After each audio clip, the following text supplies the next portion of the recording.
என் பேர் வேதவல்லி. எங்களுக்கு 2 பசங்க, ஒரு பொண்ணு ஒரு பையன். சரி 2 பேருக்கும் கல்யாணம் பண்ணி கொடுத்துட்டோம்.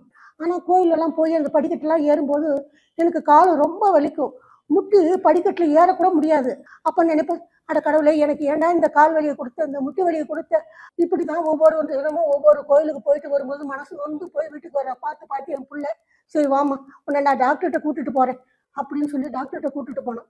அப்போ ஒரு டாக்டர் என்ன சொன்னாரு, முட்டி தேஞ்சு போச்சுமா, அதனால உனக்கு ரொம்ப வலிக்குது, அதுக்கு மருந்து மாத்திரை கொடுக்குறேன். அவரு கொஞ்சம் மருந்து மாத்திரை கொடுத்தாரு. எந்த டாக்டர்கிட்ட போனாலும் ஏதாவது ஒரு பேரை சொல்லி மருந்து மாத்திரை கொடுக்குறாங்க.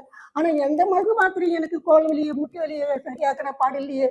நான் என்ன செய்யட்டும் அப்படின்னு நான் மனசு நொந்து வேதனைப்பட்டு நிற்கிற சமயத்தில் என் மருமகன் துரந்தர் ஜாயின்ட் பெயின் ஆயில்னு சொல்லிட்டு ஒரு ஆயில் வாங்கிட்டு வந்து கொடுத்தாரு.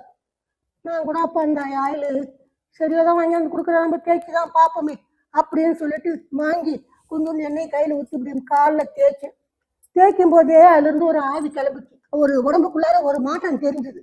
அந்த மாற்றம் தினமும் தேய்க்க அந்த ஆவி போகிற மாதிரியே என் பாயின் பெயினும் அப்படியே பறந்து போயிடுச்சுமா. அந்த ஆயிலை தேய்ச்சப்புறம் நான் இப்போ எந்த கோயிலுக்கு, மலை கோயில்னாலும் சரி, மலை மேலே இருக்கிற கோயில்னாலும் சரி, எங்கே இருக்கிற கோயில்னாலும் சரி, நான் தான் முதலாள துள்ளி குதிச்சு நான் போகிறேன். வேற எங்கேயாவது கொஞ்சம் இந்த வலி இருந்தால் கூட அந்த வலி தெரியாமல் மறைஞ்சு போயிடுது. இன்னைக்கு இந்த அளவுக்கு முட்டு வலியும் கால் வீக்கமும் இல்லாம நான் ஆரோக்கிய ஒரு வாழ்வு வாழறேன்னா அதுக்கு இந்த துரந்தர் ஜாயின்ட் பெயின் ஆயில் மட்டுமே. சார், இன்னைக்கு நாம 2 பேரும் ஒரு மிகப்பெரிய பிரச்சனை பத்தி பேச போறோம். முதுகு வலி, மூட்டு வலி, கை வலி, கால் வலின்னு சொல்லிட்டு உடம்புல நிறைய வலிகள் இருக்கு. இது எதனால் ஏற்படுது? இதோட அறிகுறிகள் தான் என்ன? கண்டிப்பா சொல்றேன். மூட்டு வலி வர்றதுக்கு பல காரணங்கள் இருக்கு. முக்கியமான காரணம் மட்டும் சொல்றேன். பொதுவா வயசாயிட்டாவே இந்த மூட்டு வலி பிரச்சனை ஏற்படும். எப்படின்னு கேட்டீங்கன்னா, நம்ம இளமையா இருக்கும்போது நம்ம மூட்டுகள்ல சினோபிசியல் ஃப்ளூய்டுன்ற ஒரு திரவம் இன்க்ரீஸ் ஆகும், அதாவது சுரக்கும்.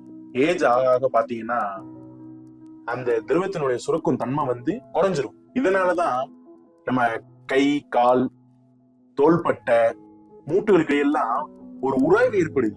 அந்த உராய்வு தான் மூட்டு வலியா மாறுது. ஆனா இப்ப இருக்கக்கூடிய சூழ்நிலையில சின்ன பசங்களுக்கு சின்ன வயசுலயே இந்த ப்ராப்ளம் வருது. அவங்க சரியான மருந்து எடுக்காத பட்சத்துலதான் நடக்கவே முடியாம கூட இந்த பிரச்சனை பெருசாகி விஸ்வரூபம் எடுக்குது. அப்புறம் ரொம்ப தூரம் பைக், கார் ஓட்டுறது, சிஸ்டம் அடி ரொம்ப நேரம் உட்கார்ந்து ஒர்க் பண்றது, ஓய்வு இல்லாம எனி டைம் ஸ்டாண்டிங்கே இருந்து வேலை செய்யறது, இது எல்லாமே நம்ம உடம்புல உள்ள எலும்புகளையும் மூட்டுகளையும் பலவீனப்படுத்தும்.